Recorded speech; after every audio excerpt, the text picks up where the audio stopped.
Pernah kepikiran nggak sih, tumpukan sampah plastik di rumah itu sebetulnya bisa jadi sesuatu yang berguna banget? Hari ini, kita bakal bedah satu ide yang luar biasa. Mengubah sampah jadi kursi yang kuat dan fungsional. Penasaran gimana caranya? Yuk, kita mulai. Coba deh bayangin sampah plastik kita sehari-hari. Bungkus mie instan, kantong kresek, botol minuman. Biasanya kan semua itu langsung kita lempar ke tempat sampah. Tapi gimana kalau semua yang kita sebut sampah itu sebenarnya adalah bahan baku tersembunyi? Iya, bener banget. Sampah itu bisa jadi kursi favorit kamu yang baru. Ini bukan sulap loh, tapi sebuah konsep cerdas yang namanya EcoBrick. Dan di sini, aku bakal tunjukin ke kalian gimana persisnya cara kerjanya. Jujur aja deh, plastik itu udah jadi bagian dari hidup kita. Tapi sampahnya ini jadi masalah besar.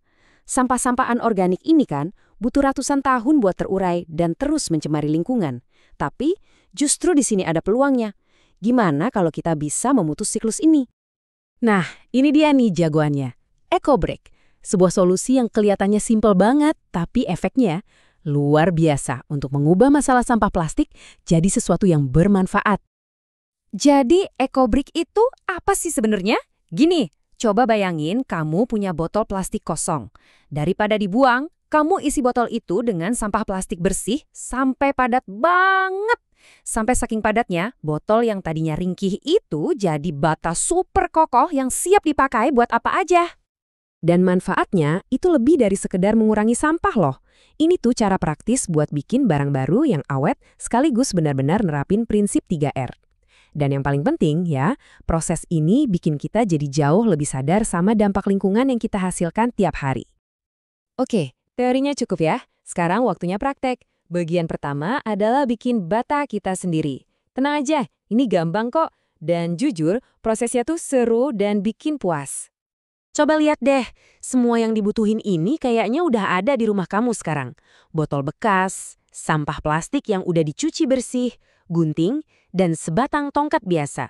Gampang banget kan nyarinya? Prosesnya simple banget. Nah, kuncinya itu ada di langkah 3 dan 4. Masukin sampahnya dikit-dikit, terus padetin pakai tongkat sekuat tenaga. Ulangi terus. Ini nih bagian yang paling asik. Pas ngerasain botolnya makin padat, makin berat di tangan. Puas banget. Oke, catat angka penting ini. 200 gram. Ini tuh target berat minimal buat botol ukuran 600 mili. Udah jadi standar global loh di gerakan EcoBrick. Kenapa angka ini penting banget? Karena cuma ada satu aturan emas. Kepadatan, itu kekuatan. EcoBrick yang lembek atau enteng, ya nggak bakal kuat nahan beban. Nanti penyok pas didudukin. Jadi, dorong terus, padetin terus, sampai botolnya keras kayak batu. Oke, bata-bata kita udah jadi.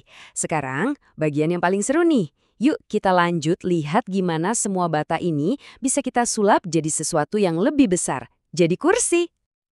Terus, kita butuh berapa banyak EcoBrick sih?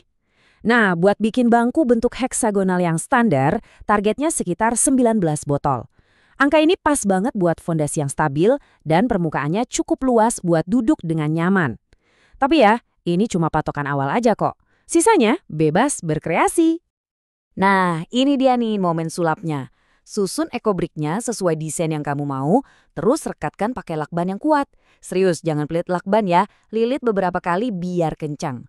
Tambahin alas duduk dan tiba-tiba tumpukan botol tadi, udah mulai kelihatan kayak perabotan beneran.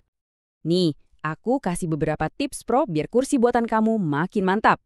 Pakai botol yang ukurannya sama persis, itu penting banget biar stabil. Dan sekali lagi ya, pastiin tiap batanya itu padat mampet. Terus buat sentuhan akhir, kalau dibungkus kain, wah bisa kelihatan kayak kursi yang dibeli di toko loh. Oke, setelah semua proses tadi, hasilnya gimana? Kita udah berhasil melakukan sesuatu yang keren banget. Mengubah sampah yang tadinya nggak ada harganya, jadi harta karun yang berguna. Dampaknya itu wow, luar biasa. Ini tuh kayak menang double. Buat lingkungan, kamu secara langsung ngurangin polusi plastik. Dan buat kamu sendiri, kamu jadi makin kreatif, dapat skill baru, dan punya furniture unik hasil karya sendiri. Keren kan? Ujung-ujungnya, ini bukan cuma soal bikin kursi. Ini soal mengubah cara pandang kita soal sampah. Kayak yang ditekankan di sumbernya, perubahan besar itu selalu dimulai dari hal-hal kecil kan? Jadi tunggu apa lagi? Yuk kita mulai dari botol plastik yang ada di tangan kita sekarang.